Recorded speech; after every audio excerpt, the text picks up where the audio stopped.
Hey ho people, let's talk about the genius of the Steam Summer Sale and why, as a marketing exercise, it quite literally is brilliant. The consumer wins, Valve wins, the gaming media wins, Origin not so much, they lose massive. In fact, they probably hate the sale. But ignore them, nobody really likes Origin today, they just get forced to use Origin through Battlefield 3 and other games, but whatever.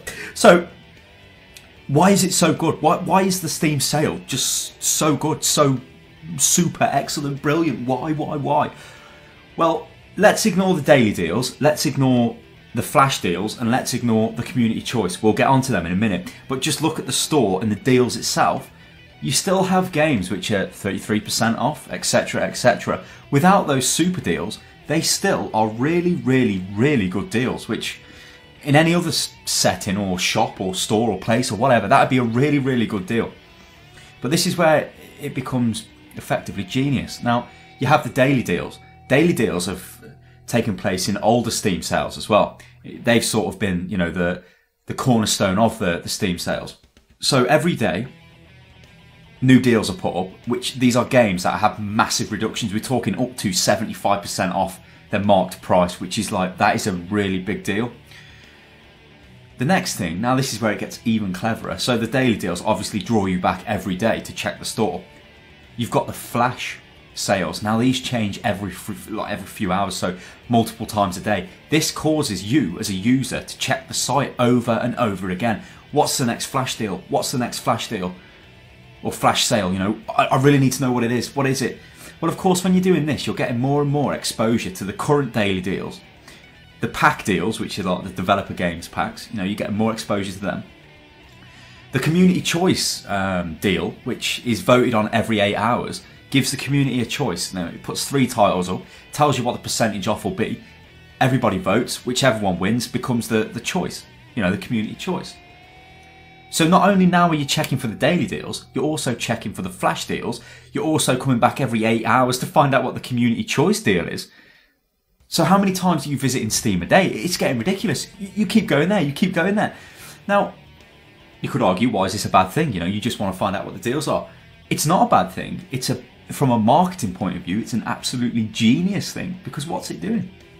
Well, the whole thing with the Steam sales it really encourages impulse buying. So if I think to myself, okay, I'm looking at the daily deals, I've been waiting for Space Marine, oh there's Space Marine, it's 75% off, so I pick up Space Marine.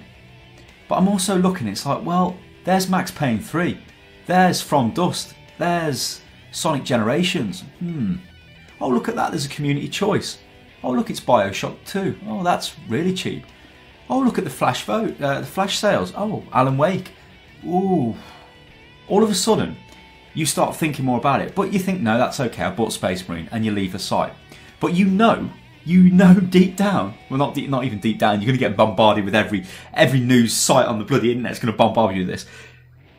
The flash sales are going to change, so you're going to go back to the website to have a look at the flash sales. Well, of course, while you're there, you're looking at the daily deals again, you're looking at the community choice again, you're looking at the pack deals again, and this is happening multiple times a day. It's absolutely brilliant. So you could argue, why am I not really getting, you know, really negative to this? Because this is like, it's forcing you, without you realising, it's forcing you to buy games. Well, this is the thing. The deals are absolutely amazing. You're not getting ripped off. You know, you're getting really good deals. This again goes back to the consumer wins. Whatever they do, they win. Even if you bought every single game, right? You bought all the daily deals, you bought all the packs, you bought whatever. You could argue you're still going to win, because you're still getting them at such a reduced rate. It would be practically impossible to find those games at that price, you know, for at least a few years. Another interesting thing is looking at the image it gives Valve. Now, Valve are putting on these super, really high quality deals, you know, massive reductions. You know you're going to get a really good quality service off Steam, because it's the foremost digital distribution platform in the world. You know, it's the most developed, you could say the most advanced. It literally is. You know you've got a really good infrastructure there. You know when you buy your game, most of the time you'll be able to immediately download it. Maybe not straight away during the sales, especially when the daily deals change and things like that, because obviously everybody piles onto the site. But you know your game will always be there available for you to play to a certain extent. You know, not including DRM and stuff like that, but you know it's a really good quality service. So the image in the public eye as a consumer of Valve is like, this company is fantastic. Everybody goes wild with the Steam sales because it's such a good quality sale, good quality games, really high discounts off all the titles. Game journalists absolutely love it because it's like Steam are doing a service to the community. You know, they're giving you games for really cheap. YouTube channels love it because they can promote it as well. I mean, look what you could just band us into Gaming Press or Gaming Media anyway. Unit Lost Tube, I produce guides on the Steam deals every day. Now, what is this doing? Well, this is giving it more exposure, so in a crazy way, by having such a high quality sale, it's then giving itself even more exposure because of all the other stuff the gaming press and the media pile out. I mean, I've seen even really off the wall things. An American insurance company put out a tweet and said, take your car insurance with us because then you'll have more money to spend on the Steam sale. I mean, what the hell? It shows you how far reaching the sale actually is. And again, this is just down to the fact it's a really good quality service provider. They're really high quality discounts. Steam is, as I said, really high quality. And it's just a complete win-win all round. Every customer is happy because they're paying at such reduced rates. It's arguably unbelievable. You know, they cannot believe it. It really is genius. Now, I think I should wrap this up with a couple of tips because you can get carried away. So what I would say is sit down and list the games that you really want and say, look, I want this game, I want that game, I want this game, and try your best to stick to actually buying those games. Now, this is kind of rich coming from me because I've already impulse bought a couple of titles off Steam, you know, because they've been so cheap, which, okay, I've kind of fell into the marketing trap, but in a crazy roundabout way, I know I'm getting a good deal, that's why I've done it. But what I'll say is this, that type of impulse buying towards the end of the sale could add up to the price of a really good game, you know, or a major AAA game that's got 50% reduction on it or something like that. You know, I could end up spending, after the sale's over, maybe £15 or £20 on games because they have been so cheap. I've literally impulse bought them. So try and resist that urge as much as humanly possible. Try and resist it. So list the games down you want and try and stick to that.